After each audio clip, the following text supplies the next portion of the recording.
kami serahkan jam pemberitaan dari awal, pertengahan sampai akhir. Jadi hanya di dalam nama Tuhan Yesus Kristus semua kita yang siap diberkati bersama katakan amin. Baik, puji Tuhan. Shalom. Pada pagi hari ini kita akan kembali memperhatikan firman Tuhan. Tema yang masih menjadi sorotan kita yaitu tentang kedaulatan Allah atau hidup di dalam kedaulatan Allah.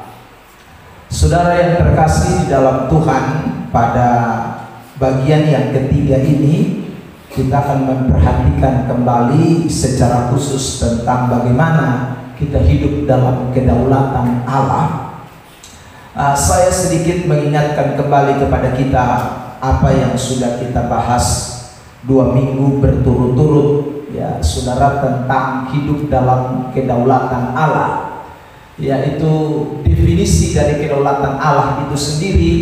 Saya ingin sampaikan lagi bahwa kedaulatan Allah itu berbicara tentang pribadi Allah yang menjadi utama, yang tertinggi, yang berkuasa di atas segala-galanya. Itulah yang disebut dengan kedaulatan Allah.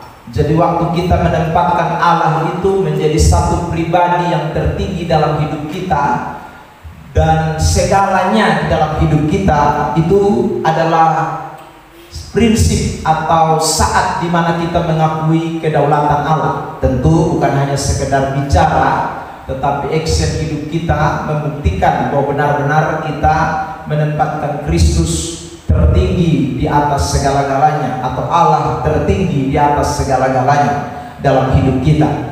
Saudara yang terkasih dalam Tuhan, 2 ayat yang saya angkat pada pembahasan kita sudah berturut-turut tentang kedaulatan Allah, yaitu yang pertama dari kitab Kejadian pasal 14 ayat yang ke-19.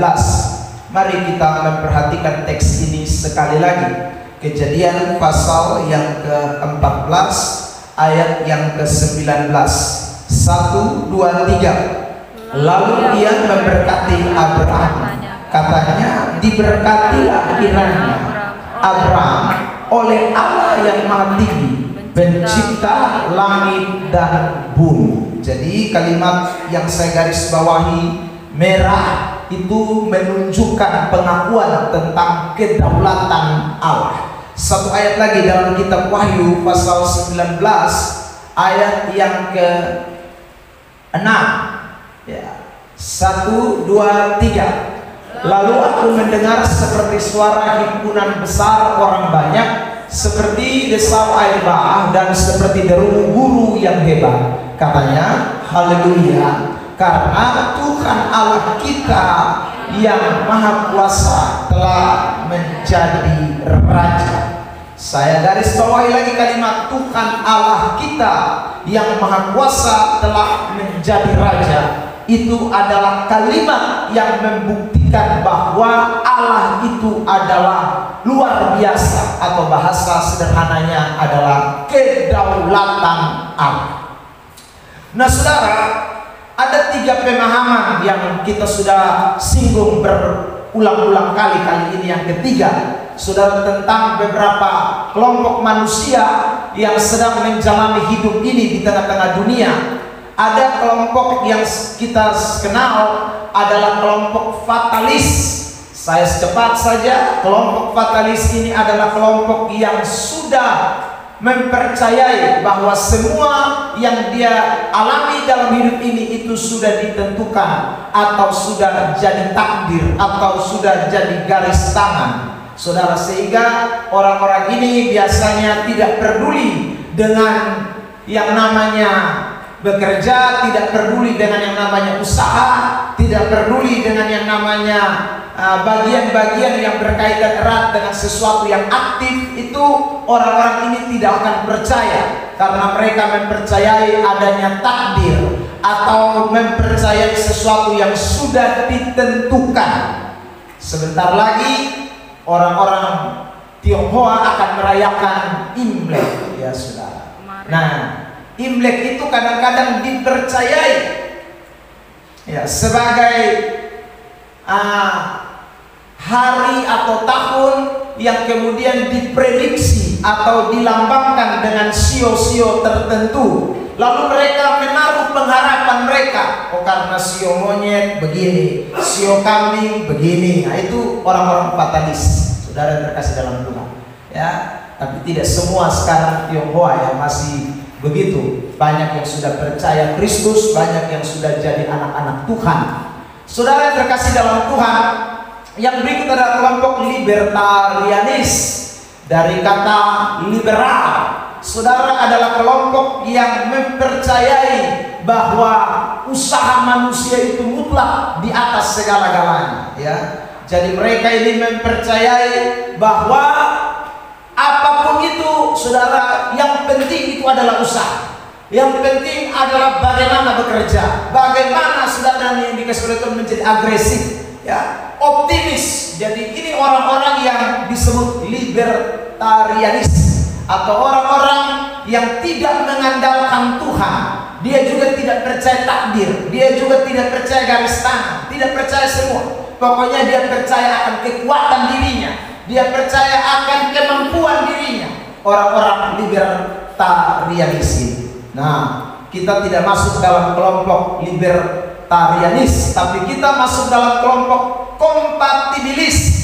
Artinya bahwa kita mempercayai bahwa Tuhan itu memang punya ketentuan-ketentuan. Tuhan itu mempunyai saudara kedaulatan, tapi itu tidak berarti bahwa kita tidak melakukan sesuatu atau kita tidak bertanggung jawab terhadap hidup kita. Orang-orang yang mempercayai kompatibilis, mereka ini menaruh pandangan hidup mereka sepenuhnya kepada Alkitab, seluruh bagian daripada firman Tuhan. Dan kalau kita baca firman Tuhan itu, maka kita temukan ada saat di mana Tuhan minta supaya kita tidak boleh melakukan sesuatu, tapi ada saat di mana Tuhan minta untuk kita melakukan sesuatu. Ada saat di mana saudara yang kasih Tuhan diminta untuk hanya berserah saja kepada Tuhan, tapi ada saat di mana kita diperintahkan untuk melakukan apa yang menjadi tugas dan tanggung jawab kita. Inilah kelompok kompatibilis itu. Saudara terkasih dalam Tuhan. Nah,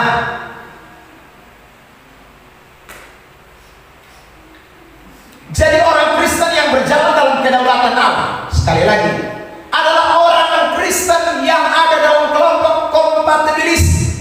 Mereka yang mau melihat seluruh kebenaran Alkitab, ya. Mereka yang mau melihat seluruh bagian daripada firman Allah sebagai satu kesatuan yang utuh, yang tak terpisahkan, ya. Jadi tidak hanya bersandar atau berpegang kepada pemahaman satu ayat, tetapi melihat secara universal dari seluruh bagian kitab suci. Itulah yang disebut kelompok kompatibilis itu. Bagaimana kita hidup dalam kedaulatan Allah?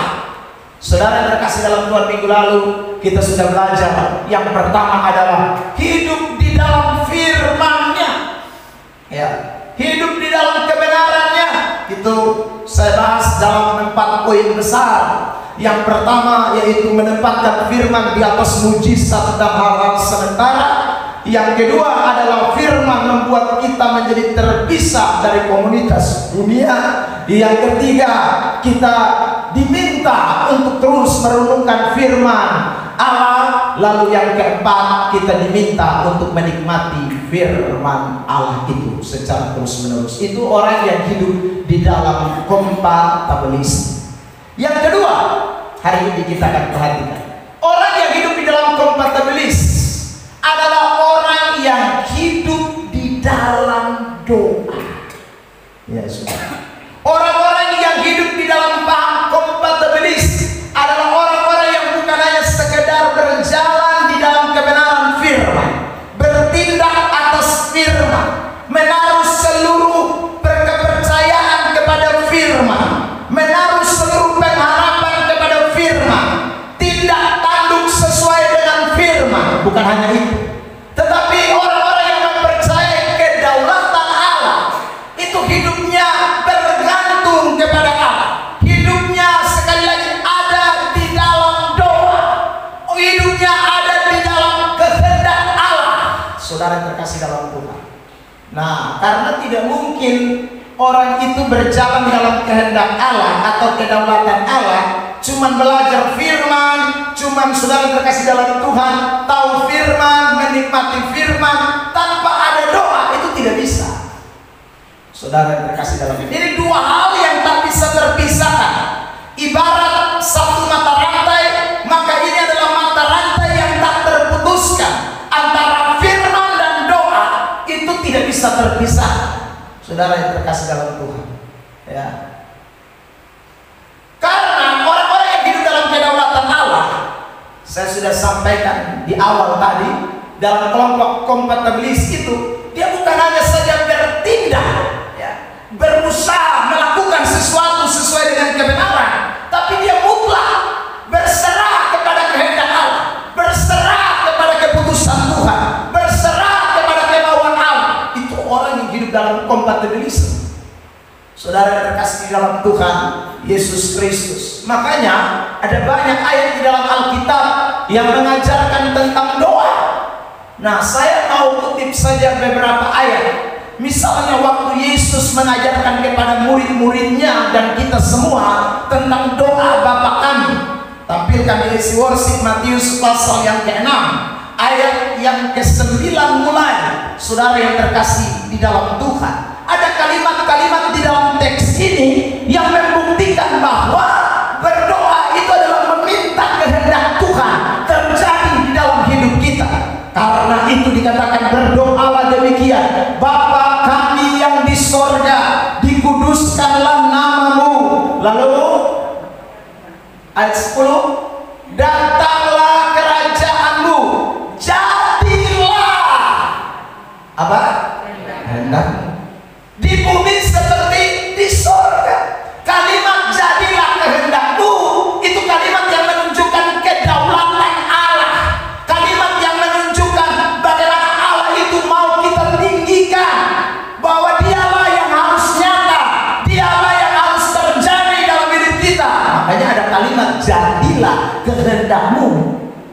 Jadi tidak mungkin orang bisa melihat kedaulatan Allah atau berjalan dalam kedaulatan Allah tanpa doa. Itu impossible. Saudara terkasih dalam Tuhan, ya. Jadi untuk melihat itu kedaulatan Allah, bukan hanya tahu firman, bukan hanya sekedar tahu kebenaran, tetapi mesti hidup di dalam doa. Karena ayat-ayat ini membuktikan jelas bahwa doa itu menjadi kunci untuk orang memahami tentang kehendak Tuhan, untuk memahami tentang kedaulatan Allah. Nah, saya mau angkat saja satu contoh kasus. Kembali ke kita punya slide. Saudara yang terkasih dalam Tuhan, adalah doa dari Tuhan Yesus di Taman Getsemani dalam Matius pasal 26. Kembali ke slide kita. Matius pasal 26 ayat yang ke-39. Perhatikan teks ini. Mari kita baca bersama-sama dalam hitungan yang ketiga. 1, 2, 3. Maka ia maju sedikit, lalu sujud dan berdoa, katanya, ya Bapakku, jikalau sekiranya mungkin, biarlah cawan ini lalu daripadaku, tetapi janganlah seperti yang ku kehendaki, melainkan seperti yang Engkau kehendaki. Saudara yang terkasih dalam Tuhan, waktu kita membaca teks ini kita harus ingat bahwa Tuhan Yesus waktu datang ke dalam dunia ini memiliki dua hakikat. Hakikat yang pertama adalah hakikat kealahan, lalu yang kedua adalah hakikat manusianya. Nah, ini ayat ini sedang bicara tentang hakikat manusianya. Jadi saudara yang terkasih dalam Tuhan, kita bisa melihat ayat ini untuk menjadi teladan kepada kita sebagai manusia, bahwa Yesus ketika dia datang ke dalam dunia ini, dalam hakikat kemanusiaannya, dia berdoa 3 kali dengan ucapan kata-kata doa yang sama, yaitu dia katakan, janganlah seperti yang ku kehendaki, melainkan seperti yang Engkau kehendaki. Jangankan seperti yang ku kehendaki. 3 kali Yesus bicara di dalam kemanusiaannya. Ini membuktikan sekali lagi bahwa Allah sedang memberikan keteladanan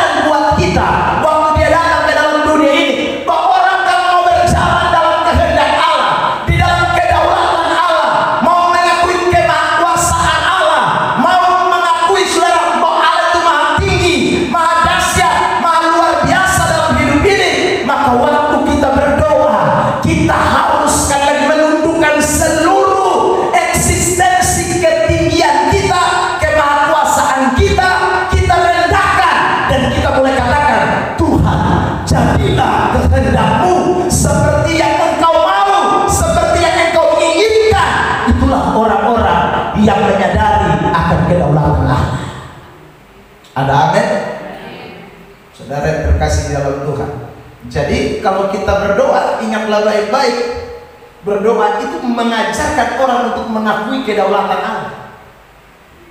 Ya. Jadi salah kalau kita berdoa, kita mendikte Tuhan. Kita, saudara yang terkasih dalam Tuhan, justru membuat diri kita lebih hebat dari Tuhan Allah. Itu salah. Makanya Tuhan tidak mau. Saya berikan contoh kasus dalam Lukas pasal yang ke-18 di SD Worship. Lukas 18. Perhatikan ayat yang ke-14 mulai. Injil Lukas pasal 18 ayat yang ke-14. Injil Lukas 18 ayat 14.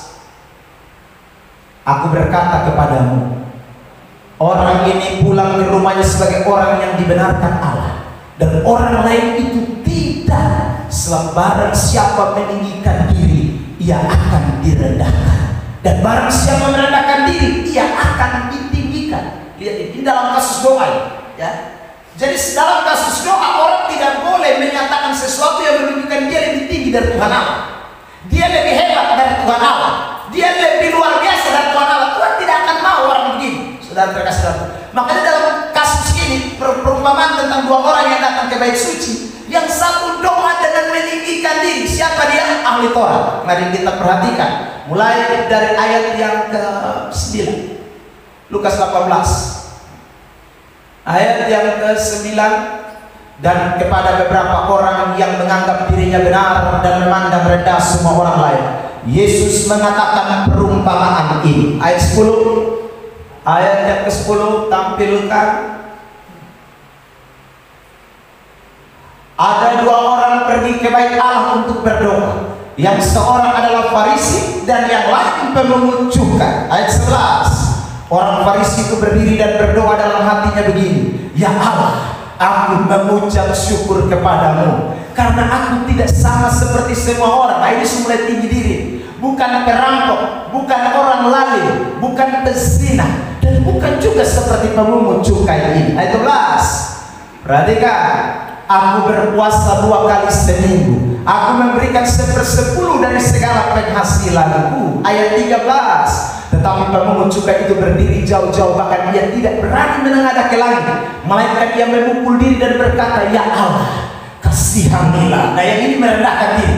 Aku orang berdosa ini. Kalimat ini menunjukkan bahwa dia tahu Tuhan tinggi, dia rendah. Tapi kalau saudara baca tadi ayat yang ke-10, 11, 12, itu orang berdoa, tetapi dia menyatakan dia pun diri lebih tinggi dari Tuhan Allah. Dia puasa, dia kasih 1/10, dia tidak buat ini, dia tidak buat salah itu, salah ini. Saudara terkasih dalam Tuhan, tapi Tuhan tidak mau orang-orang yang mendikte Tuhan dengan semua yang dia lakukan. Saudara yang dikasih oleh Tuhan, kenapa Tuhan tidak mau? Karena Tuhan sudah tahu sebelum saudara ngomong saya puasa 2 kali seminggu, saya tidak berzina, saya tidak perampok. Tuhan sudah tahu. Kalau Tuhan sudah tahu, lapor lagi, itu namanya sombong, itu namanya tinggi hati, itu namanya saudaraku orang yang tidak mempercayai bahwa Allah itu maha tahu dalam hidupnya, sehingga dia mesti kasih tahu Tuhan Allah. Saudara yang terkasih dalam Tuhan, doa seperti ini adalah orang yang tidak mengakui kedaulatan Allah. Makanya waktu Yesus jadi manusia, kembali ke slide kita, Matius 26 39 tadi, jelas saudara, Yesus mengajarkan untuk kita semua, jangan seperti yang ku kehendaki, melainkan seperti engkau kehendaki. Jadi belajarlah berdoa seperti yang Alkitab ajarkan. Itu orang yang mengakui kedaulatan Tuhan. Itu orang yang mengakui bahwa Allah itu maha segalanya, maha tinggi, maha kuasa, maha berdaulat dalam hidup ini. Ya. Waktu kita menyatakan kehendak Tuhan yang jadi, waktu kita mengatakan kehendak Tuhan yang jadi, itu kita sedang menyatakan Tuhan itu luar biasa. Nah, orang yang berdoa dalam kedaulatan Allah itu bisa tidak melihat mujizat apa-apa. Waktu kita berdoa begini kan, orang anggap ini doa tidak jelas. Saudara terkasih, hanya bilang kehendak Tuhan yang jadi. Ya saudara, waktu kita minta Tuhan berikanlah saya hari ini makanan Berikanlah hari ini saya uang, berikanlah hari ini saya kesehatan, berikanlah hari ini saya, saudara, keberkatan. Habis kita berdoa begitu, kita tutup dengan biarlah kehendak-Mu yang jadi. Saudara, waktu kita bilang biarlah kehendak Tuhan yang jadi, itu bisa saja kita alami yang namanya berkat, kita alami yang namanya uang ada, kita alami yang namanya berkat itu datang, kita alami yang namanya tadi kita minta sehat, kita jadi sehat. Tapi juga bisa, karena kita bilang kehendak Tuhan yang jadi. Maka saudara terkasih dalam Tuhan, bisa saja Tuhan tidak melakukan apa-apa. Kembali kepada ayat yang tadi kita baca, saudara, Matius 26 ayat 39. Waktu dia berkata, ya Bapa, jikalau sekiranya mungkin cawan ini lalu daripadaku, tetapi janganlah seperti yang kukehendaki, melainkan seperti yang Engkau kehendaki. Saya tanya kepada kita semua yang ada, apakah lalu mujizat terjadi sehingga cawan itu dilakukan daripada Tuhan Yesus, atau justru dia harus minum cawan itu? Minum atau lalu? Minum. Padahal dia mintanya apa? Lalu. Saudara terkasih dalam Tuhan, artinya semua orang yang minta kehendak Tuhan terjadi dalam hidupnya harus siap-siap terima mujizat atau tidak. Saya dan saudara harus siap berkata, kehendak Tuhan yang jadi di dalam hidup saya dan saudara. Beri tepuk tangan terbaik buat Tuhan Yesus Kristus. Itu orang yang berdoa kehendak Tuhan, ya. Jadi kalau untuk kita sudah 3 kali, bukan hanya 3 kali, maka 4, 5, 6, 7. Tapi kalau Tuhan Yesus bilang, kehendak saya beda, ya, kehendak saya bukan yang itu. Kamu minta cawan ini lalu, kamu minta ini harus terjadi, tapi saya tidak mau. Saudara yang terkasih dalam Tuhan, Tuhan Yesus minta cawan ini lalu daripada itu permintaan Tuhan Yesus. Tetapi jangan seperti yang saya mau, dia bilang, melainkan seperti yang Tuhan kehendaki. Makanya ada ayat dalam kitab Yakobus pasal 4, ya saudara terkasih dalam Tuhan, ya, ayatnya 12 mungkin. Saudara, ada cerita tentang orang yang hidup di dalam kemauannya sendiri dan hidup di dalam kehendak Allah, ya. Dalam kisah itu kita tahu bersama bahwa ada orang yang mau berdagang lalu pergi ke kota ini dan ke kota A, itu dikatakan, ya. Tetapi kemudian saudara, firman Tuhan berkata, jangan karena apa yang engkau pikirkan itu mau pergi berdagang, mau lakukan ini, lakukan itu. Tapi kalau Tuhan berkehendak, saudara, kalau Tuhan mau, ini bicara soal kedaulatan Allah. Jadi bukan bicara soal tidak boleh pergi berdagang, tidak boleh pergi saudara mencari uang, bukan. Tapi kalau Tuhan mau, ya, artinya sekali lagi ini ayat sedang mengajarkan kepada kita bahwa berdoa itu bukan minta kehendak kita, tapi berdoa itu minta kehendak Tuhan. Berdoa itu bukan minta kemauan kita, tapi berdoa itu minta kemauan Tuhan. Berdoa itu bukan meminta perasaan kita, tapi meminta perasaan Tuhan. Berdoa itu bukan meminta, saudaraku, apa lagi, ya, hasrat kita, tetapi hasrat Tuhan yang terjadi dalam hidup kita. Itu doa. Nah, ini yang salah dalam beberapa praktek banyak orang Kristen, ya. Dong doa itu dong paksa Tuhan Allah mesti dong kehendak, dong kemauan. Nah, itu namanya orang tidak percaya kedaulatan Allah. Itu masuk kaum libertarianis yang memaksakan kekuatannya, memaksakan kemauannya. Saudara terkasih dalam Tuhan, kita tidak boleh. Kita mesti belajar untuk meminta kehendak Tuhan. Tapi saudara yang terkasih dalam Tuhan, meskipun mujizat tidak terjadi, kita boleh baca dari kata tetapi. 1, 2, 3. Tetapi pasti ada apa? Ini yang hebat. Jadi saudara, Tuhan tidak bikin mujizat, tapi bukan berarti dia tidak buat sesuatu. Tuhan tidak buat mujizat, itu tidak berarti dia lepas tangan. Tuhan tidak buat apa yang kita minta, itu tidak berarti dia tidak melakukan sesuatu dalam hidup kita. Dia beri kita kekuatan. Makanya saudara lihat Lukas pasal 22, ini cerita yang sama, tapi dalam Injil Matius tidak ditulis. Waktu Yesus berkata 3 kali, cawan ini lalu, cawan ini lalu. Saudara, cawan itu tidak lalu, tetapi terjadi sesuatu. Lukas 22 ayat 43. 1, 2, 3. Maka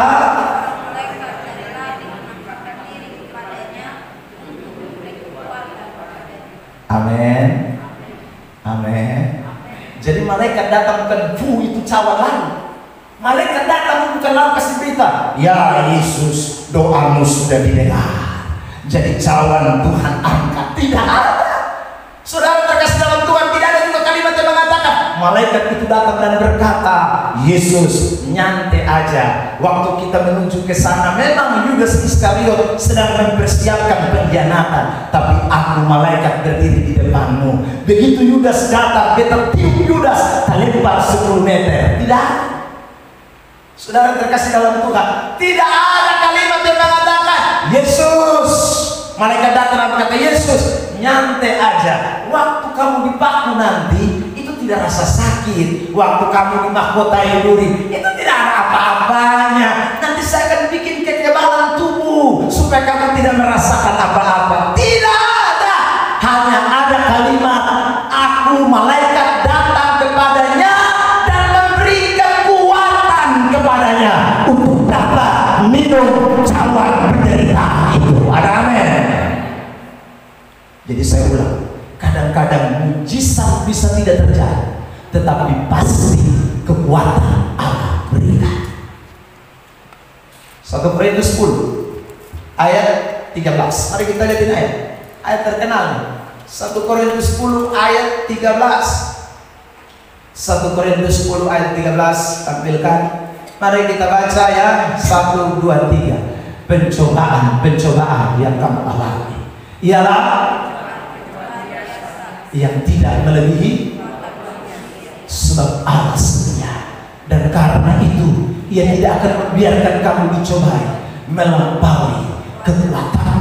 Pada waktu kamu dicobai, Ia akan memberikan kepadamu jalan keluar sehingga kamu dapat menanggung. Jadi kasih kita kekuatan. Waktu kita menghadapi pencobaan, kekuatan kita ini terbatas, tapi Tuhan tahu kekuatan terbatas, Dia kasih tambah kekuatan. Dia suntikan kekuatan. Dia kasih kita amunisi baru. Saudara terkasih dalam, waktu apa? Jadi waktu kita berdoa minta kehendak Tuhan jadi. Waktu kita berdoa minta kedapatan Allah terjadi dalam hidup kita. Saudara, kita memang tidak kuat, tapi Tuhan beri kita kekuatan. Saudara, bagian lain Paulus bersaksi kan? Paulus berkata, justru dalam kelemahan inilah kuasa Tuhan menjadi sempurna. Artinya bahwa Paulus melihat bahwa memang dia punya doa supaya duri dalam daging itu diangkat, tidak diangkat. Saudara, dia punya doa supaya mujizat terjadi, tidak terjadi. Tapi satu hal dia rasakan, dia memang sudah tidak mengalami pemulihan, dia tidak mengalami mujizat, tapi dia mengalami kekuatan Allah, kuasa Allah yang bekerja di dalam hidupnya. Makanya ada ayat dalam Filipi pasal 4 ayat yang ke-13, begini firman Tuhan. Perhatikan Filipi pasal 4 ayat yang ke-13. Segala perkara dapat kutanggung di dalam Dia yang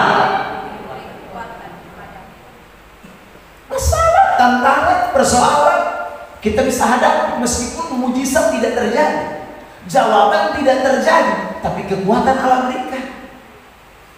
Saudara terkasih dalam Tuhan, kekuatan Dia berikan kepada kita. Kembali ke slide kita. Karena itu pada pagi hari ini berdoa minta kehendak Tuhan atau kedaulatan Allah itu bukan minta supaya Tuhan harus lakukan mujizat, tapi percayalah waktu kita berdoa dalam kedaulatan Allah, Dia pasti akan memberikan kekuatan buat kita sekalian. Seperti yang ayat ini dikatakan Lukas 22 ayat 43. Dia menyatakan seorang malaikat yang nampak kepada Yesus ketika Yesus bergumul di taman Getsemani. Murid-murid tidak tahu dia, ya sudah semua tidur ngorok, ya. Tapi dia lihat malaikat datang dan memberikan kekuatan kepadanya. Lihat ini ayat Yesaya 40 ayat 28. Tidakkah kau tahu dan tidakkah kau dengar, Tuhan ialah Allah yang kekal, yang menciptakan bumi dari ujung ke ujung. Ia tidak menjadi lelah dan tidak menjadi lesu, tidak terduga pengertian pengertiannya. Dia memberi kekuatan kepada yang lelah dan menambah semangat kepada yang tiada berdaya.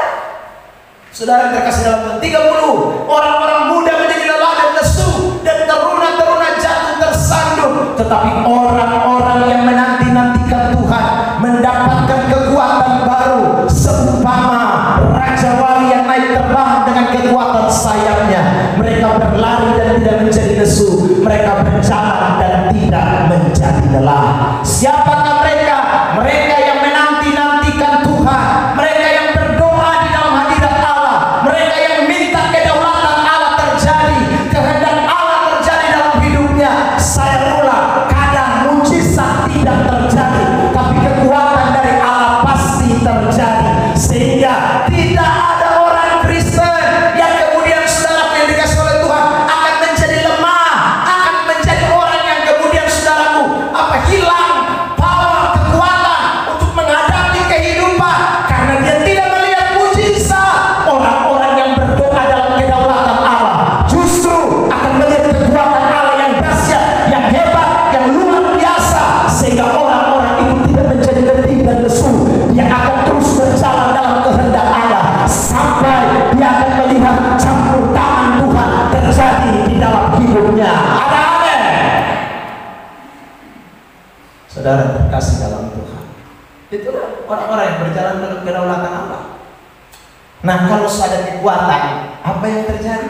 Mari kita lihat bukti orang yang berdoa dalam kedaulatan Allah. Yang pertama, dia pasti memiliki keberanian untuk menghadapi segala bentuk penderitaan. Saudara, dia akan mulai mengalami keberanian. Tadi dia takut. Kalau saudara baca di Matius 26 kan, Alkitab mengatakan dia sangat ketakutan, gelisah, saudara, dalam kemanusiaannya. Tapi setelah dia dapat kekuatan dari Allah, ketika dia berdoa, cawan tidak lalu, tetap ada itu cawan, dan dia harus minum cawan itu. Tapi sekali lagi, kekuatan dari Allah itu bikin dia berani untuk menghadapi penderitaan.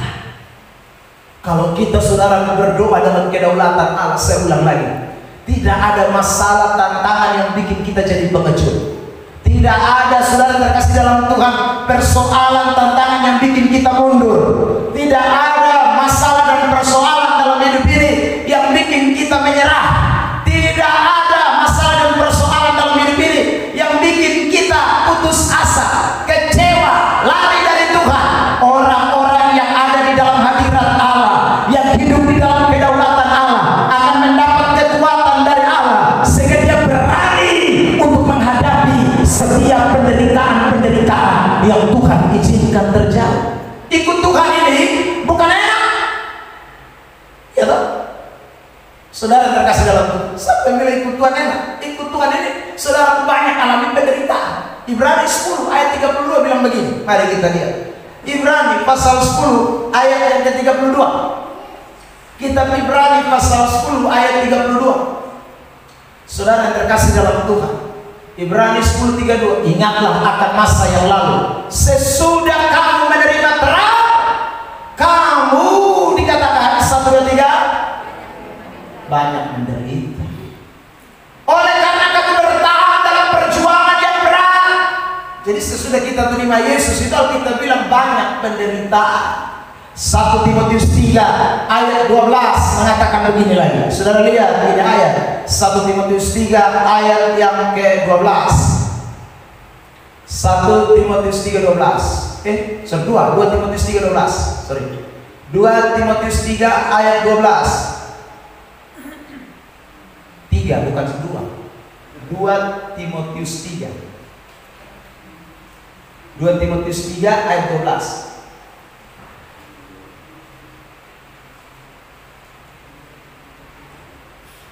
Memang setiap orang yang mau hidup beribadah di dalam Kristus Yesus akan menderita. Itu ayat ini. Jadi saudara terima terang, hidup ibadah, Alkitab bilang menderita. Yesus berkhotbah begini dalam Matius 7 ayat 13-14. Matius pasal 7 ayat 13-14. Ya, mari jemaat akan baca di teks ya. Matius pasal 7 ayat 13 dan 14. 1 pasal 7 bukan 17. 1, 2, 3. Masuklah melalui pintu yang sesak itu, karena lebarlah pintu dan luaslah jalan yang menuju kepada kebinasaan, dan banyak orang yang masuk melaluinya. 14.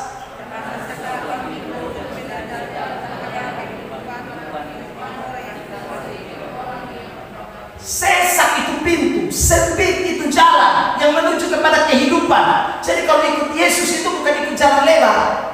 Ikut Yesus itu bukan ikut pintu lebar. Ikut pintu sesak, ikut jalan sempit. Itu gambaran apa? Bahasa simbolik. Ya, yang menunjukkan bahwa ikut Tuhan itu tidak enak. Saudara, makanya ada banyak orang tidak berani ikut Tuhan. Ada banyak orang muda menyerah di tengah jalan. Karena saudara terkasih dalam Tuhan. Tadi Ibrani bilang banyak penderitaan. Ya, Timotius bilang ibadah tapi mesti alami aniaya. Ya, Matius 7 bilang sekali lagi ikut mesti lewat pintu sesak. Jalannya jalan sempit. Wah, itu tidak mengenakan. Saudara terkasih dalam Tuhan Yesus Kristus. Makanya saya ulang lagi, bagaimana kita bisa ikut ini jalan sempit? Kita bagaimana bisa ikut ini pintu yang sesak itu? Ya, kecuali kita dapat kekuatan dari Tuhan. Kalau kekuatan dari Tuhan tidak ada, kita mana mungkin bisa ikut jalan sempit? Kita akan pilih jalan lebar dong. Saudara terkasih dalam Tuhan, bagaimana kita bisa menghadapi banyak penderitaan kalau saudara kita tidak punya kekuatan dari Tuhan? Bagaimana kita bisa saudara menghadapi berbagai macam aniaya kalau kita tidak punya kekuatan dari Allah? Saudara yang terkasih dalam Tuhan Yesus Kristus, karena itu anak-anak Tuhan yang mau berjalan dalam kedaulatan Allah, harga mati buat kita untuk tetap berdoa meskipun mujizat tidak terjadi, tapi ada keberanian untuk menghadapi persoalan hidup, ada keberanian untuk menghadapi tantangan, ada keberanian untuk menghadapi masalah. Itu karena ada yang namanya kekuatan dari Allah yang hadir waktu saudara dan saya ada di dalam doa kepada Kristus Tuhan. Ada amin. Saudara terkasih dalam Tuhan, kembali ke slide kita. Makanya saudara, orang Kristen yang tidak berdoa, saya pastikan dia tidak mungkin berani menghadapi penderitaan. Hadapi penderitaan di sini, dia akan lari di sini. Hadapi penderitaan di sini, dia lari di sini. Saudara terkasih dalam Tuhan, ya karena ada kekuatan. Mau karena apa? Saudara terkasih dalam Tuhan, ya, orang Kristen yang tidak punya kekuatan waktu menghadapi penderitaan, lari ke belakang, mundur. Saudara, bahkan mungkin dia akan angkat tangan. Sudah, aku menyerah. Ikut Tuhan model begini, ikut Tuhan kok seperti ini, ikut Tuhan kok begini. Dia tidak akan berani. Tapi beda dari Yesus dan anak-anak Tuhan. Lihat Matius 26 ayat 46. 1, 2, 3. Bangunlah, mari kita pergi. Dia yang menyerahkan aku sudah. Wah, mari kita pergi. Di mana? Di sorong ini. Ini bahasa sederhana. Kita itu waktu sentuh dulu di sana. Ini untuk menyerahkan diri disalibkan. Dia tidak menyerah, dia tidak takut. Saudara terkasih dalam Tuhan, karena ada kekuatan tadi. Kalau tidak, dia akan bilang sama murid-murid, bangunlah, mari kita lari ke tempat lain. Karena sebentar lagi Yudas Iskariot akan datang dengan imam-imam kepala, dengan para tentara Romawi. Ini saat dimana saya akan diserahkan. Dia pasti akan bilang begitu. Tapi tidak, dia justru bilang, mari kita pergi. Dia yang menyerahkan aku sudah dekat. Dia tidak lari dari musuh, dia tidak lari dari tantangan. Saya ulang lagi, karena doa memberi kekuatan. Doa memberi kekuatan.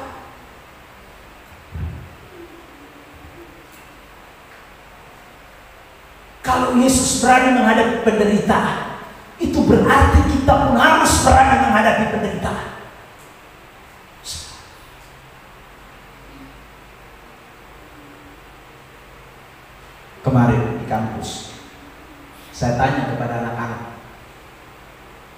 Siapa mahasiswa yang belum dapat tempat praktek? Ya. Lalu ada beberapa angkat tangan.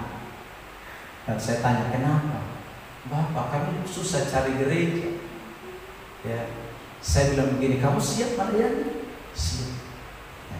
Oke, kalau begitu saya bantu. Carikan gereja. Saudara terkasih dalam Tuhan. Saya bilang begitu, dia bilang, Bapak, saya bisa usut, ya silakan. Tapi jangan jauh-jauh. Lu minta persyaratan lagi, jangan jauh-jauh. Ya. Saya kemudian kasih kesaksian. Saya bilang, kalian udah enak nih, zaman sekarang. Ya. Waktu angkatan pertama kalian berkakak-kakak, ya. Dong di praktek itu jauh-jauh tuh jalan kaki. Kau senang. Jalan kaki kau mereka pergi. Hai, kamu mau naik motor dulu? Kamu mau yang pakai Grab? Kamu mau yang pakai Maxim? Saudara terkasih dalam, model begini ini mental pengecut. Ya. Orang mau melayani tapi takut menderita. Orang mau melayani kok takut, saudaraku, untuk pergi pelayanan. Hanya baru diperhadapkan dengan jalan kaki, bukan jalan sempit, jalan kaki. Ya saudara, belum jalan sempit. Itu saudara terkasih dalam Tuhan. Saya bilang kalau mau jangan pakai persyaratan. Doa sah. Bilang kalau Tuhan mau beta di kota, jadilah kehendak-Mu. Kalau Tuhan mau beta di desa, jadilah kehendak-Mu. Saudara terkasih dalam Tuhan. Di NTT sini nih, saudara ada orang pelayan-pelayan Tuhan yang suka menyanyi lagu. Utus saya kemana saja, tapi jangan ke Pulau Semau dan Pulau Alo. Aduh tidak mau. Kenapa tidak mau ke Semau? Semua suami banyak, Alor suami banyak. Sudah. Jadi mereka tidak mau ini dua tempat. Utus saya kemana saja engkau pergi, tetapi jangan ke Pulau Semau dan jangan ke Pulau Alor. Kau model begini, ini berarti kau tidak berani menghadapi sesuatu. Orang harus berani menghadapi penderitaan. Kalau bilang kemana saja, ke dalam jurang pun aku pergi. Saudara terkasih dalam Tuhan, orang Kristen yang punya hidup di dalam doa, dia berani menghadapi apapun.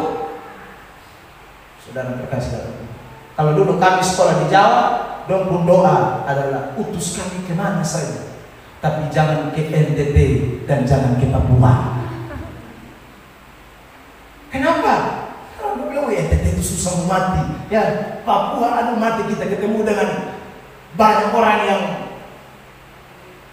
belum mau akui NKRI, kita bisa mati sini. Saudara terkasih dalam Tuhan, mau melayani tapi kok takut hadapi penderitaan. Mau mengiring Kristus tapi takut menghadapi penderitaan. Saudara yang terkasih dalam Tuhan, itu bukan mental anak Tuhan. Ada banyak ayat di dalam Alkitab yang menunjukkan kita tidak boleh takut menghadapi penderitaan. Salah satunya 1 Petrus 3 ayat 14, tetapi sekalipun kamu harus menderita juga karena kebenaran, kamu akan berbahagia. Sama-sama jemaat sambung kalimat itu. Sebab 1, 2, 3. Janganlah kamu takuti apa yang mereka takuti, dan janganlah gentar. Sebab itu jangan takut. Jangan takut, jangan gentar. Mau bahagia tapi kok takut? Saudara terkasih dalam Tuhan, mutlak harus mengalami penderitaan.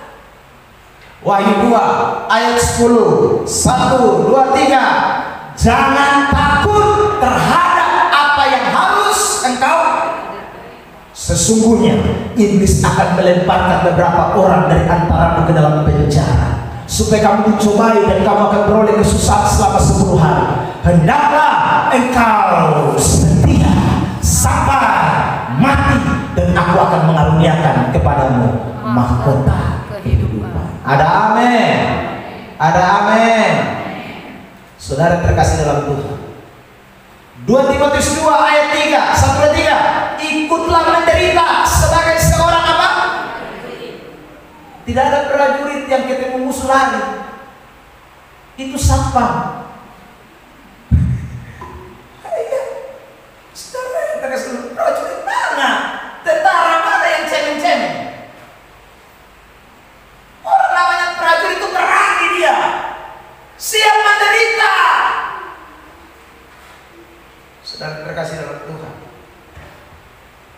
Karena itu saya belum melihat ada prajurit bencong, saya belum pernah lihat.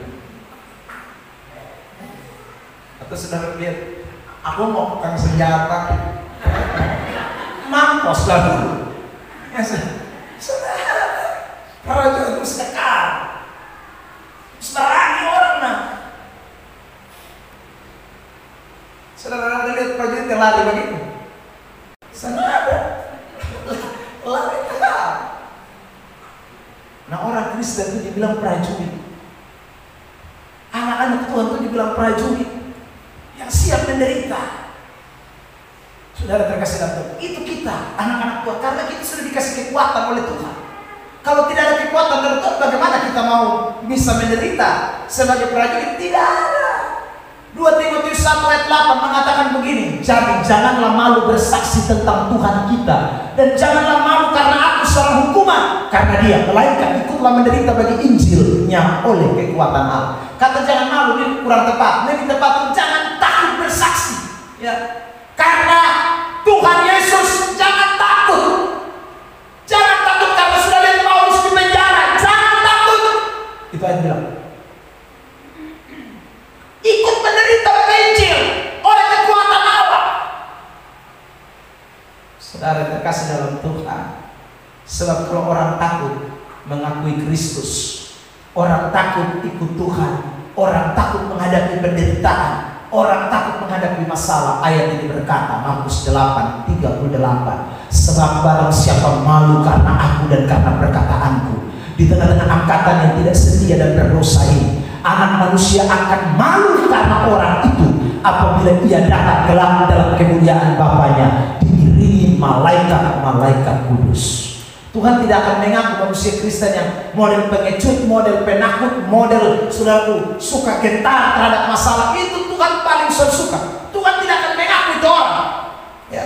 Orang yang Tuhan mau adalah orang-orang yang berani, orang-orang yang tidak menyerah, orang-orang yang mental prajurit, orang-orang yang maju tak gentar, orang-orang yang terus bergerak ke depan. Karena Allah sudah memberikan kekuatan kepada kita, dan kekuatan itu kita harus pakai untuk terus berjalan dalam kehendak Tuhan. Meskipun terkadang tak ada mujizat, tak ada hal-hal yang kita inginkan terjadi, tetapi yang pasti ada kekuatan Allah yang melebihi segalanya diberikan kepada saudara dan saya, supaya kita tidak akan menyerah di tengah tantangan apapun. Beri tepuk tangan yang terbaik buat Tuhan Yesus Kristus. Kedua, bukti orang yang berdoa dalam kedaulatan Allah, selain dia tidak akan menyerah, yang kedua, dia tidak akan membalas kejahatan dengan kejahatan. Saudara terkasih, kekuatan Allah yang diberikan kepada kita itu membuat kita tidak balas kejahatan dengan kejahatan, membuat kita berani tapi tidak untuk membalas, membuat kita berani tapi bukan untuk membuat kita menjadi anarkis, membuat kita berani tapi bukan membuat kita berjalan dengan kemauan dan kekuatan kita sendiri, bukan. Justru waktu Tuhan kasih kita kekuatan, itu kekuatan itu diberikan supaya kita tidak membalas kejahatan dengan kejahatan. Saudara lihat ini beberapa ayat, Matius 26 ayat 49 dan sampai ayat 50. 1, 2, 3. Dan segera ia maju mendapatkan Yesus dan berkata, "Salam Rabi," lalu mencium dia. Tetapi Yesus berkata kepadanya, "Hai teman, untuk itukah engkau datang?" Dia tidak bilang, "Hai penjahat, hai saudara." Dia bilang, saudara, "Hai apa? Hai apa?" Enak kan? Saudara, padahal dia datang nih mau serahkan ini, sejual dia nih. Tapi dia tidak bilang, "Hai setan, hai musuh." Tidak. Dia bilang, "Hai teman, untuk itukah engkau datang?" Mungkin sambil senyum sama Yudas. "Hai kawan, untuk itukah engkau datang?" Woi, keren. Ini kalau bukan kekuatan dari Tuhan, sonde mungkin. Saudara yang terkasih dalam Tuhan, ya, lihat 51. Ini beda dengan orang yang tidak berdoa. Kalau yang tadi ini kan dia doa, makanya dia datang, dia bilang, hai teman, untuk itu kan engkau datang. Tapi kalau yang tidak doa, mari kita baca ayat 51. 1, 2, 3. Tetapi seorang dari mereka yang menyertai Yesus mengulurkan tangannya, menghunus pedangnya, dan menetapkan kepada hamba imam besar, sehingga siapakah seorang itu? Dia adalah Petrus. Kita tahu semua, ya. Saudara terkasih dalam Tuhan, Petrus sama-sama angkat pedang, fight. Pasti ada kata-kata juga yang keluar, setan selama ini kotor tapi munafik. Kan pasti begitu tuh, saudara. Cabut pedang, pom. Mungkin dia rencana potong Yudas juga, tapi ini satu palang saja imam besar kali palang yang telinga kena amin. Saudara, kenapa Petrus bikin begini? Karena Petrus tidak ada kekuatan untuk bisa tidak membalas kejahatan dengan kejahatan. Petrus bohong waktu Yesus berdoa. Saudara, Petrus tertidur waktu Yesus sedang berdoa. Dia tidak punya kekuatan untuk bisa membalas kejahatan dengan kebaikan. Dia tidak punya kekuatan untuk berkata, hai teman. Dia tidak punya kekuatan untuk tersenyum. Tidak ada. 52, 1, 2, 3. Maka kata Yesus kepadanya, masukkan pedang itu kembali ke dalam sarungnya, sebab barang siapa menggunakan pedang akan binasa oleh pedang. Kalau lu balas kejahatan dengan kejahatan, lu akan terima balik. Karena Alkitab berkata, apa yang kau tabur akan kau tuai. Ada amin? Tapi saya ulang, siapa yang bisa lakukan ini? Hanya orang-orang yang berdoa. Hanya orang-orang yang ada di dalam hadirat Allah. Hanya orang-orang yang tahu menyembah dan memuji Tuhan. Dialah yang akan mendapat kekuatan baru. Dialah yang akan mendapat the power of God. Dia yang akan memiliki itu, sehingga dia tidak akan membalas menyerah. Dia tidak akan membalas kejahatan dengan kejahatan. Dia akan membalas dengan kebaikan. Saudara terkasih, jadi kita ini dapat tahu orang mana doa dan mana orang yang berdoa. Mana orang yang berdoa hanya minta mujizat, dan mana orang yang berdoa dalam kedaulatan Allah. Kita tahu orang yang berdoa minta mujizat akan selalu melakukan hal-hal seperti yang orang lakukan kepada dia. Tapi orang-orang yang berdoa dalam kedaulatan Allah, dia tahu mana kehendak Allah dan mana bukan. Saudara terkasih dalam Tuhan, sehingga dia tidak mungkin akan balas kejahatan dengan kejahatan. Saudara terkasih dalam Tuhan, kalau saya bicara ini saya praktek. Saya praktek.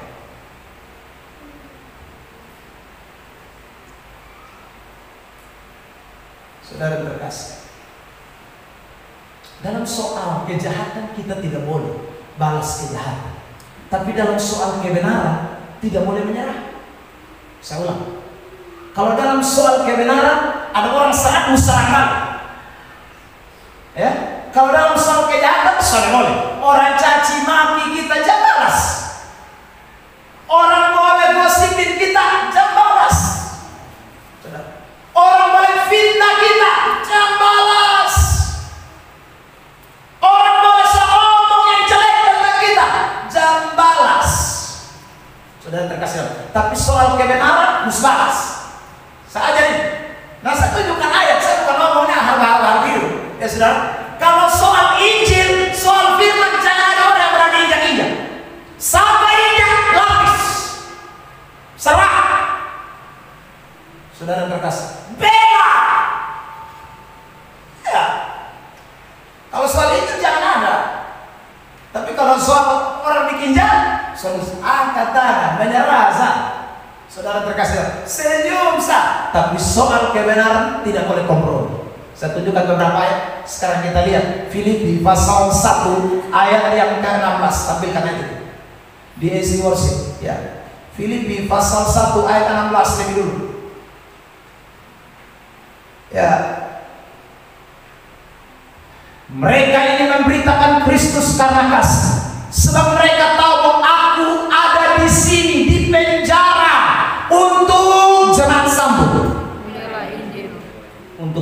jangan pernah bilang jangan bela. Mus bela. Saudara, kalau orang bilang Yesus bukan Tuhan, jangan tutup mulut. Oh, itu kebenaran. Nah. Kalau orang bilang Musa tiga Allah, beta sedangkan tutup mulut. Beta akan ngomong. Kalau ada orang berani menginjak-injak kebenaran, saya tidak akan menyerah. Saya akan berdiri dan membela Injil, apapun resikonya. Saudara terkasih dalam Tuhan, dia mesti dibela. Tapi kalau kau tempuh diri, tak usah bela. Kau tempuh diri, tak usah bela. Tapi firman tidak boleh. Saudara terkasih dalam firman kebenaran, jangan ada orang yang main-main. Bahkan Paulus ajar untuk serang balik. Ya, saya bacain ayat dulu 2 Korintus. Sabar, saya ingat ayat 2 Korintus pasal 6. Mari kita perhatikan teks ini.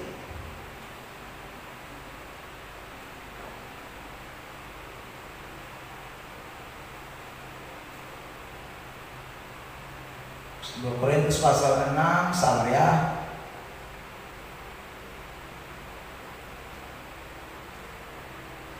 Saya lupa ayatnya ya, saya lihat dulu.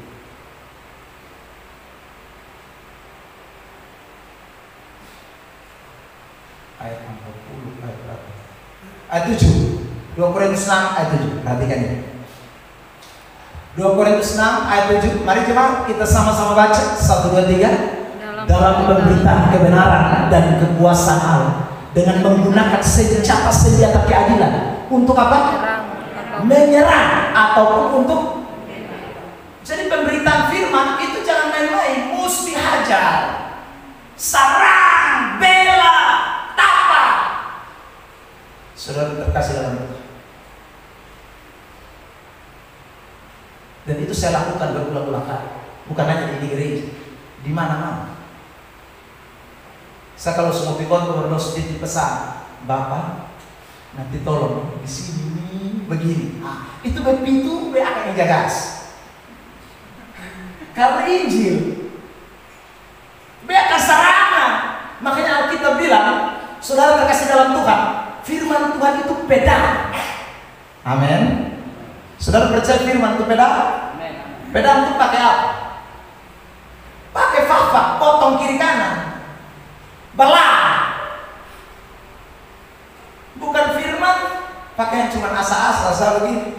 Firman itu pakai tebas. Nah, firman Tuhan itu begitu. Jadi saudara terkasih dalam Tuhan, kejahatan jangan balas. Tapi jangan ada orang berani untuk injak-injak kebenaran. Saudara, jangan ada berani orang yang selalu berani menentang firman. Paulus itu dia seorang yang betul-betul mau mati-mati. Dia akan serang habis-habisan, dia bela habis-habisan untuk firman. Tapi untuk jahat, jangan balas dengan jahat. Saya ulang, Yesus ajak itu buat kita semua. Ya. Jadi kalau saudara di tengah-tengah kehidupan ini ada orang yang ngomong tidak baik, tak usah balas, santai saja. Saya pakai bahasa itu hal-hal receh. Hal-hal receh itu kayak apa, pusing. Saudara, tapi kalau soal Injil ada orang injak-injak Injil, jangan berhenti. Jangan berhenti, saudara terkasih dalam Tuhan. Jangan berhenti untuk melawan, jangan berhenti untuk membalas, jangan berhenti untuk menyerah, jangan berhenti. Kalau orang injak-injak kebenaran firman, pakai senjata keadilan, serang, bela kebenaran yang kita miliki. Saudara terkasih dalam Tuhan,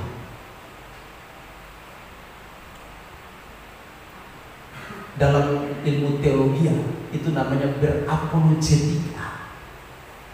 Itu ilmu pembelaan iman. Itu diajarkan. Jadi kita ini bukan sama kayak ajaran di luar sana yang bela agama, tapi daripada pakai huru hara kiri kanan bunuh orang yang beda agama, kita bukan begitu. Saudara, itu yang namanya kejahatan, balas kejahatan. Bahkan orang kebaikan kita fight bunuh buang. Kita tidak, kita pakai firman Allah, kita pakai Injil, kita pakai kitab suci. Jadi kalau orang serang kita pun kita tidak boleh menyerang. Orang Saudara terkasih dalam Tuhan. Nah, kadang-kadang kita terbalik. Orang injak-injak firman, kita diam. Tapi waktu orang injak kita pun diri, kita kumat. Saudara, itu berarti kita ini tidak menjadi orang-orang yang hidup dalam kedaulatan Allah. Kalau kita hidup dalam kedaulatan Allah, kita bukan sama seperti Petrus, kita sama seperti Yesus, kita sama seperti Paulus, kita sama seperti Petrus yang bertobat, bukan yang belum bertobat itu. Petrus setelah dia bertobat, dia bela Injil, dia mati-matian untuk kebenaran. Tapi waktu dia pun diri mau disalibkan dengan cara kepala di bawah, kaki di atas, dia sorong. Dia tidak lari. Dia tidak lari. Bahkan dia minta, kalau Yesus itu disalib dengan kepala di atas dan kaki di bawah, aku jangan. Kalau kau salibkan aku, kepala di bawah, kakiku di atas. Itu Petrus yang bertobat. Waktu dia bela kebenaran, padahal dia dulu jago, pegang pedang sedikit-sedikit fight orang, sedikit-sedikit hajar orang pakai pedang. Tapi setelah dia bertobat beda. Paulus juga begitu kan? Saudara terkasih dalam Tuhan, dia ketemu ajaran sesat, mana yang dia diam? Bahkan dia maki-maki ajaran sesat. Dia ketemu mana jemaat yang bikin haus kebenaran, lalu dia kemudian dia diam. Dia tidak akan diam. Maka saudara lihat suratan yang dia tulis 12 kitab itu isinya teguran, isinya hacaran. Kadang dia ngomong anjing-anjing. Itu kata-kata Paulus. Untuk apa? Untuk Injil. Tapi saat orang hajar dia pun diri, waktu orang tampelin dia bola-balik, pukul dia, penjarakan dia, dia tutup mulut. Dia tidak balas sama sekali. Tapi Injil dia tidak bisa tutup mulut. Makanya ada ayat, saudara terkasih dalam Tuhan, Injil tidak bisa terbelenggu. Meskipun aku dibelenggu, Injil tidak bisa terbelenggu. Meskipun saya dipenjara, Injil tidak bisa dipenjara. 3 kali berturut-turut dia nasihat kepada anak rohani. Mari kita lihat 2 Timotius pasal 1 ayat 8. Ini dulu, tampilkan 2 Timotius pasal 1 ayat 8 lebih dulu. Saudara perhatikan teks ini. 2 Timotius pasal 1 ayat yang ke-8.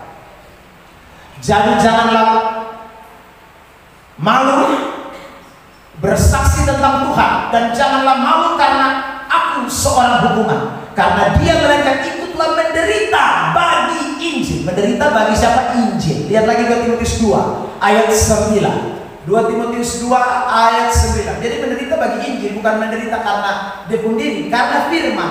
Karena pemberitaan Injil inilah aku menderita, malah dibelenggu seperti seorang penjahat, tetapi firman Allah tidak terbelenggu. 2 Timotius 4 ayat 5. Dia katakan begini lagi. 2 Timotius 4 ayat 5. Tetapi kuasailah dirimu dalam segala hal, sabarlah menderita, dan lakukanlah pekerjaan pemberitaan Injil. Tunaikan tugas pelayanan. Untuk pemberitaan Injil tetap mesti sabar, menderita, tidak masalah. Jangan balas yang jahat dengan yang jahat, tapi jangan menyerah untuk tugas pemberitaan Injil. Jangan berhenti membela tugas pemberitaan Injil. Jangan berhenti menyerah tentang tugas pemberitaan Injil. Itu harus mati-matian sampai Tuhan dapat kembali yang kedua. Karena itu jemaat Tuhan hari ini sekali, doa itu luar biasa. Doa itu bikin kita berani menghadapi penderitaan, tapi doa itu bikin kita jadi orang-orang yang sabar. Sabar ketika kita ditindak jahat, sabar ketika kita dianiaya, sabar ketika kita ditindas, sabar ketika kita dibelenggu, sabar ketika kita dicemooh. Itu saudara terkasih dalam Tuhan. Kita hanya bisa berkata, kalau Injil jangan coba-coba. Makanya seorang bapak gereja mengatakan begini, anjing saja kalau tuannya diganggu, dia akan menggigit. Anjing, saudara. Tapi kalau dia tuan mengganggu, pasti dia akan gigit. Maksudnya begini, saudara bicara anjing di rumah lalu ada orang datang mencuri, anjing mana yang dia? Kecuali itu anjing bodoh, anjing yang sudah bisa ngomong. Itu kan datang curi bukan anjing pembarang, kita pembarang, tapi anjing akan bela di kutuan bisa-bisa. Apalagi anjing pelacak, anjing herder, saudara, anjing yang penjahat punya itu. Wah, itu datang dia rabek sama. Padahal dia kan tidak punya emas, dia tidak punya uang, yang punya kan tuannya. Tapi dia akan mati-matian. Makanya Bapak Gereja itu mengatakan anjing saja kalau diganggu, tuannya diganggu dia akan menggigit. Lalu dia bilang, apalagi saya. Anjing saja begitu, apalagi saya. Kalau saya punya Yesus, saya punya Injil, saya punya Alkitab, saya punya kebenaran, diganggu orang, saya tidak akan diam. Saya tidak akan diam. Bapak Gereja itu.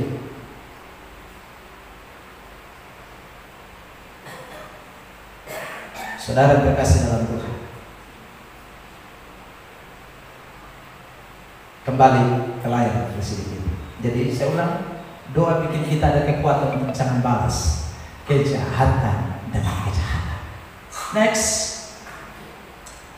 kalau Yesus tidak membalas kejahatan dengan kejahatan, itu berarti kita pun tidak boleh membalas kejahatan dengan kejahatan. Karena apa? Pembalasan itu hak Tuhan, bukan hak kita. Sekarang kita baca dulu ini ayat 1 Petrus 3 ayat 9. 1, 2, 3. Dan janganlah membalas kejahatan dengan atau caci maki dengan caci maki, tetapi sebaliknya hendaklah kamu memberkati, karena untuk itulah kamu dipanggil, yaitu untuk memperoleh keberkahan.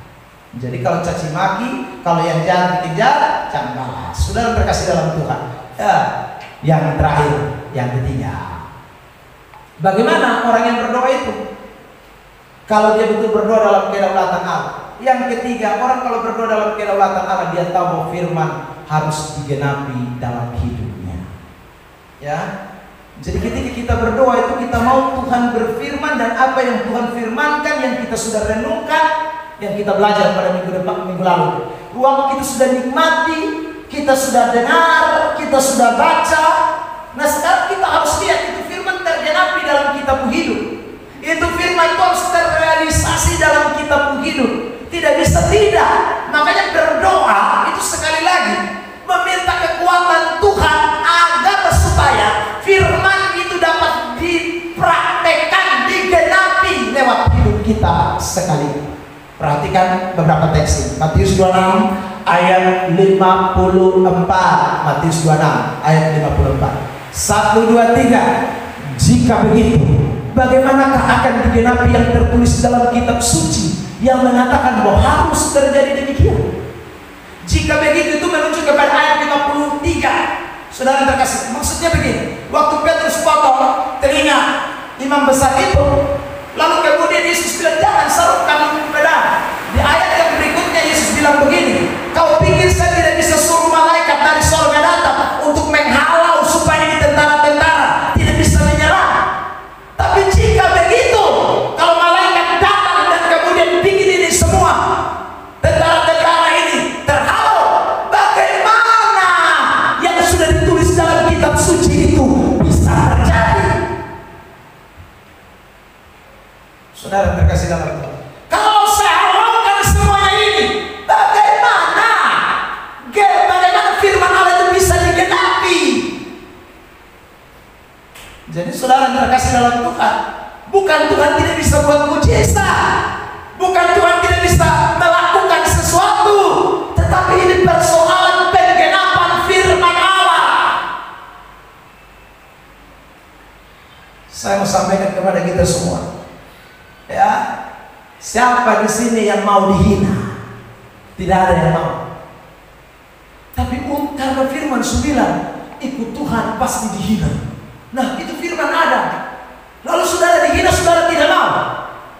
Nah, itu kan agak aneh. Firman ngomong lain lebih gila ya. Makanya kita berdoa, Tuhan saya memang tidak bisa. Kalau orang hina saya tidak bisa Tuhan. Saya tidak punya kekuatan. Tapi Tuhan kasih kekuatan sama saya, supaya itu firman-firman itu digenapi dalam hidup saya. Menteri Bahlil bilang, ya dia ngomong karena dia nggak pernah menderita. Itu Menteri Bahlil. Karena dia Bahlil itu dulu tuh sampai. Saya mau ini karena saya ikuti dia punya sejarah hidup itu di Papua sana. Saudara, bagaimana dia sampai jadi menteri? Dia tahu arti itu. Itu di dunia, seorang orang dunia. Apalagi kita anak Tuhan yang Alkitab ini jelas-jelas. Baru potong mau bikilan. Itu potong minta maaf, Bapak. Ini potong keseneweng gila setengah. Alkitab sudah berkata, nah, mau bilang apa ya? Alkitab sudah bilang begitu. Kita tidak bisa, itu akan digenapi dalam hidup kita semua. Makanya belajarlah untuk memahami kebenaran, saudara. Karena tidak ada sesuatu apapun yang terjadi dalam hidup ini yang bukan kehendak Tuhan. Sebentar kita akan baca itu ayat. Matius 26 dulu ayat 56. Perhatikan, akan tetapi semua ini terjadi supaya genap yang ada tertulis dalam kitab nabi-nabi. Lalu semua murid itu meninggalkan dia dan melarikan diri. Dong kaget, ternyata itu Tuhan di model begini. Orang datang serang, Yesus bilang, jangan bikin apa-apa. Jangan balas kejahatan dengan kejahatan. Waduh, mati kita. Kalau Yesus saja udah bikin begini, apalagi kau lari dulu, fuing dulu. Saudara terkasih dalam Tuhan. Jadi ingatlah, firman Tuhan yang kita baca hari-hari itu, khotbah yang saudara dengar tiap minggu itu mesti tergenapi dalam ketemu hidup. Saudara bisa tidak? Karena itu siap-siap waktu tergenapi. Anda dan saya itu seperti ditempa di atas nyiru atau di atas penampian. Mau tempias keluar atau tetap bertahan?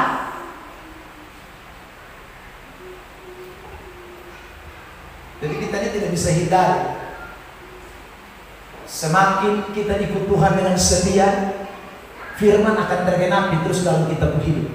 Nah kalau genapi yang baik, puji Tuhan. Nah, kalau genapi yang aduh,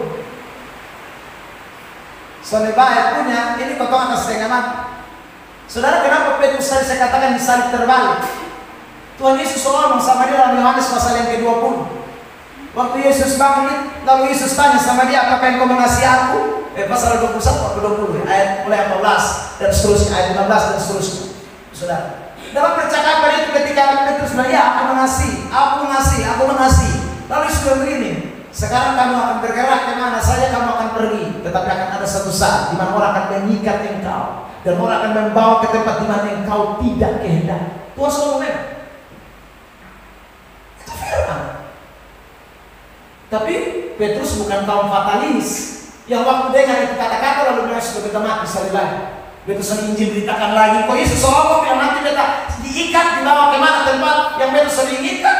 Jadi sudah beta tahu usah beritakan Injil, beta usah baptis orang, beta usah khotbah, usah tulis surat 1 Petrus 2 Petrus, tak usah. Dulu kau tinggal tunggu mati. Dia bukan kaum fatalis.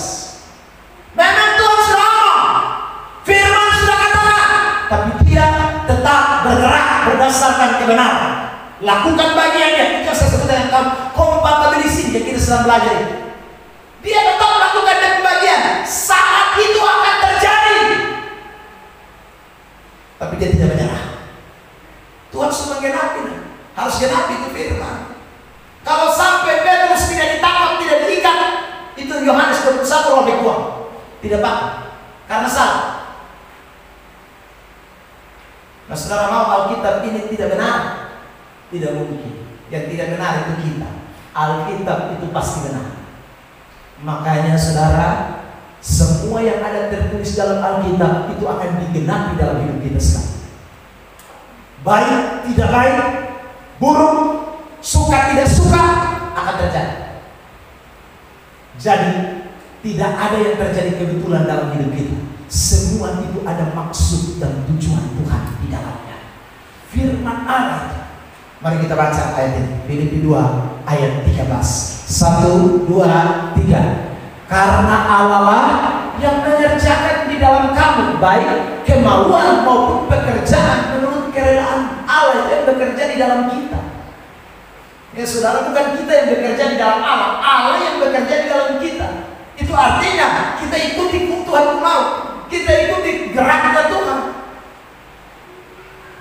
Saudara yang terkasih di dalam Tuhan, Mazmur 23 ayat 1 dan seterusnya, perikopnya tentang domba dan gembala dan domba. Ya. Daud bilang apa? Tuhan itu membawa aku ke rumput yang hijau. Ada amin. Tuhan itu membawa aku ke air yang tenang. Ada amin. Anu kok kecil? Ada amin. Mantap. Tuhan itu membawa aku ke alam maut. Ada amin. Oh, aminnya juga bagus. Ya, sudah. Jadi saudara jangan hanya mau Tuhan bawa ke rumput hijau. Oh, haleluya. Tuhan bawa ke air tenang. Oh, puji Tuhan. Begitu Tuhan bawa aku ke lembah kekelaman. Tunggu dulu Tuhan. Saudara, anak-anak Tuhan itu menggenapi firman.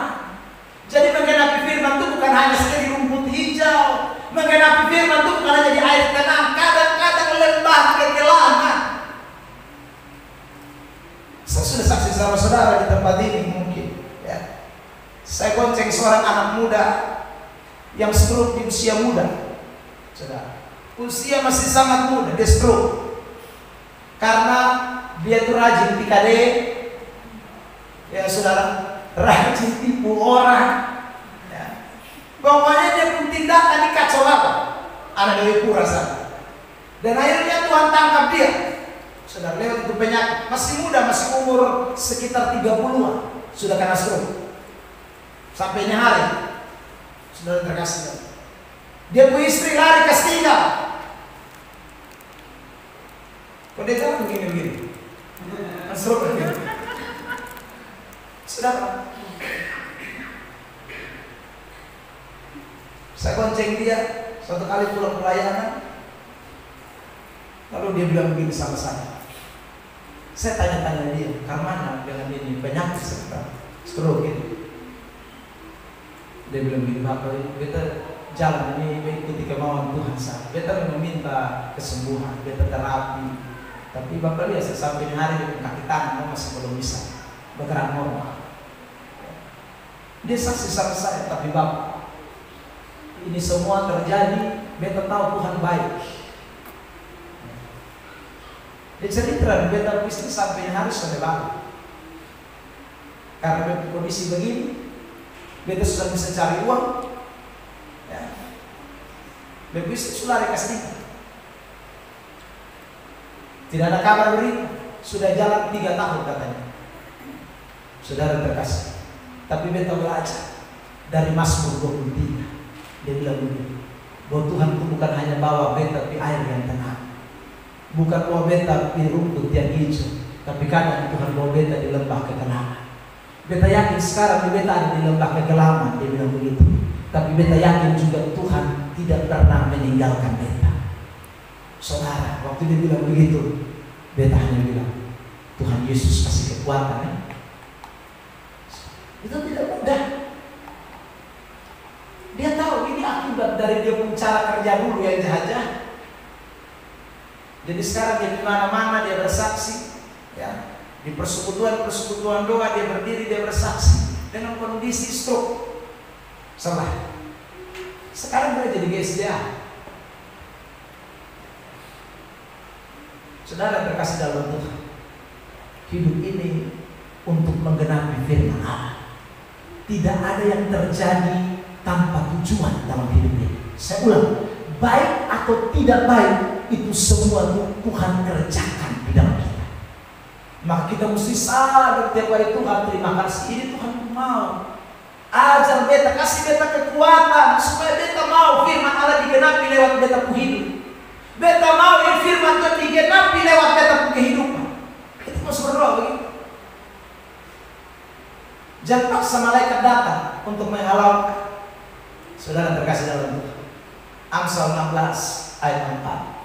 1, 2, 3. Tuhan membuat segala sesuatu untuk, bahkan orang fasik dibuatnya untuk hari malapetaka. Itu dari kacamata Tuhan. Jadi Tuhan buat segala sesuatu untuk tujuannya masing-masing. Tidak ada yang tidak ada tujuan. Saudara terkasih dalam Tuhan, Saudara terpleset di kamar mandi, itu juga ada tujuan.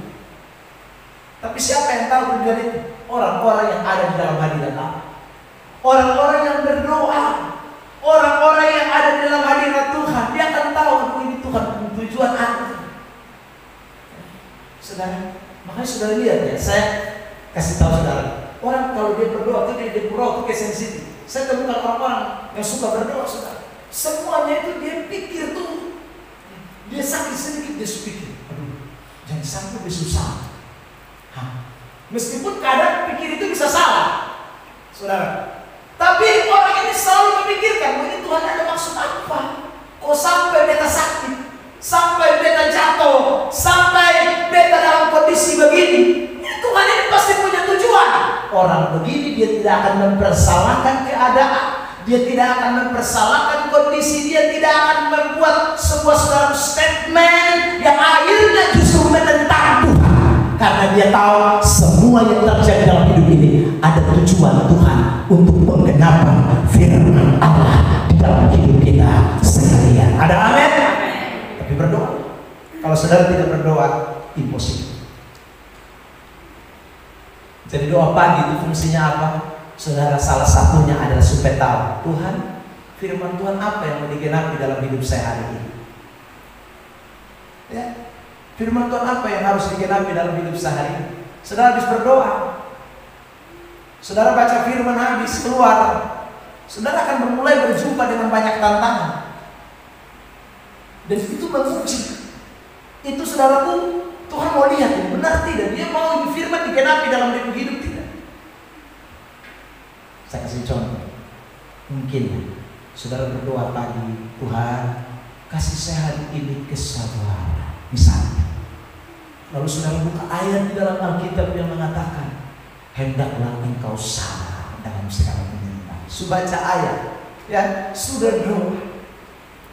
Lalu kemudian saudara mulai berangkat ke kantor, misalnya sampai di daerah Bank BCA RRI situ, saudara, itu biasanya macet, Pak. Wah, mulai macet.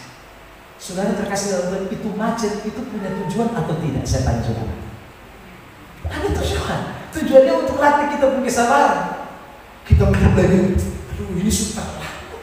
Ya saudara, kita mulai bingung, tapi jangan lupa itu melatih kesabaran kita. Melatih kesabaran kita. Saudara terkasih dalam Tuhan, macet lagi panjang, tiba-tiba baru gas begini, tiba-tiba orang satu lewat, akhirnya kita harus tahan lagi.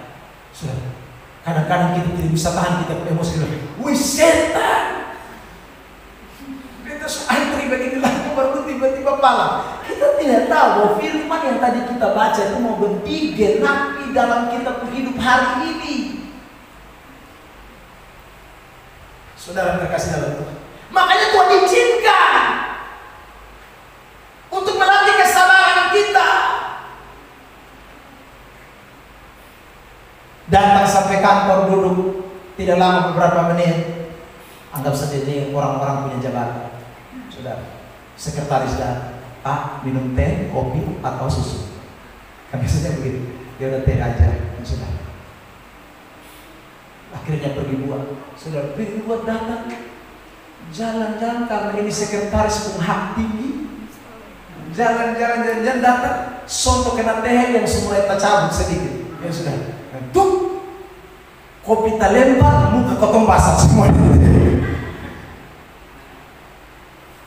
Tapi ingat, muka basah dan teh panas itu juga ada tujuan. Untuk apa? Latih kesabaran kita. Itu kan firman mesti digenapi. Saudara, kalau tidak ya percuma. Ada firman yang mengatakan sabar, tapi ujian kesabaran tidak ada.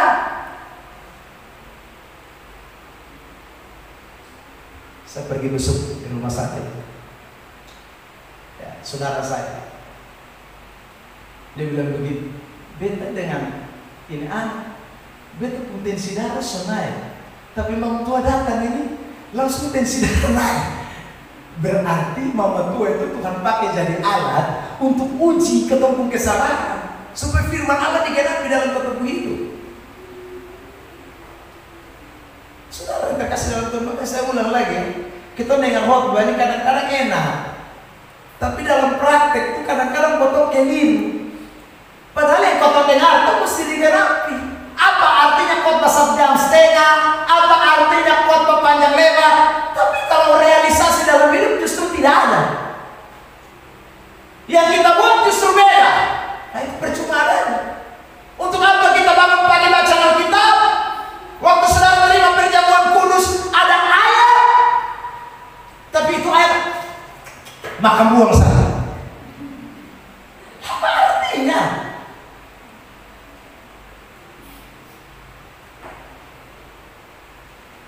Saudara terkasih dalam Tuhan, ya tidak ada guna. Jadi Petrus yang mau bertobat tadi, yang mau melawan kehendak Allah, yang mau melawan kedaulatan Allah.